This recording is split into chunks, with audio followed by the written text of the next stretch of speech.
We have credit cards that go to our college kids who don't necessarily have the self-discipline to not spend the money. You know, and there's these problems coming out. You know, and there's also just the general feeling that you know, there's a giant net that is going to catch us if we fall. Yes.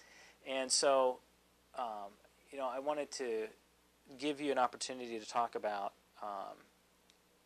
you know, the welfare system in general with that. Well, the problem when you have government taking care of you is it breeds complacency and it breeds irresponsibility. I can certainly understand that, yes, on occasion, somebody is really, truly down, hard on their luck. Absolutely. I understand that the government can lend a temporary helping hand to get that person back on their feet. But you're exactly right. We have morphed our government system from a temporary helping hand to a permanent entitlement. The beauty of our nation, the beauty of American history has not been generated from some government program. The strength of our nation isn't founded on the welfare system.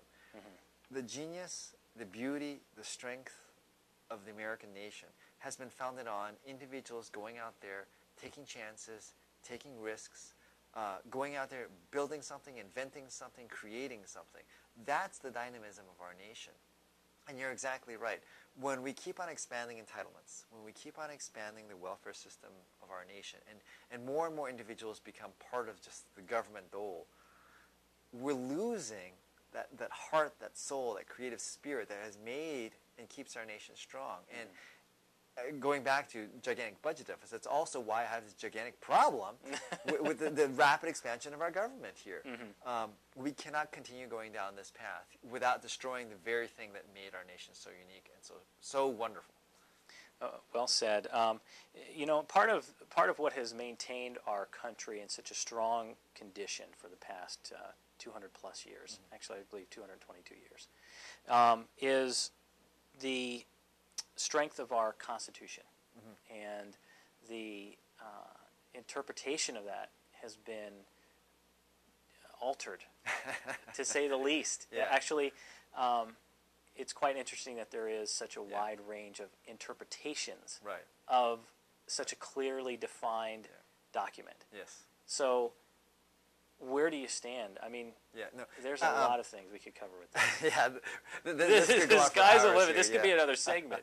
No, I consider myself a strict constructionist when it comes to constitutional interpretation. The Constitution means what it says it means. Now, I understand we have a lot of very errant decisions out there. We've talked about Roe versus Wade. As an attorney, for me, I sometimes have this difficult tug and pull.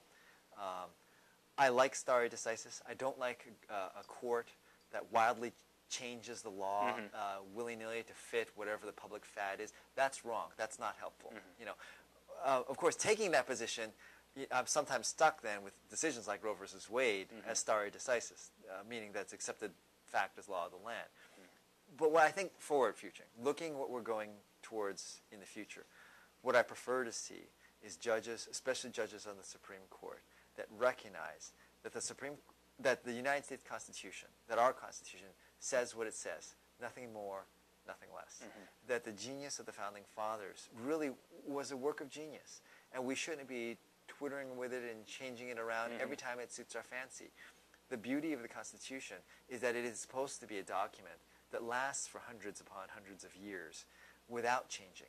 If you want change, elect different officials and get them to change the law, not the judges. The judges are there to preserve the fundamental rights written into our Constitution. Well, in the famous words of Benjamin Franklin, it's a republic if you can keep it. Yes. So, well, let me give you another commonly misrepresented phrase, and it is the whole separation of church and state phrase.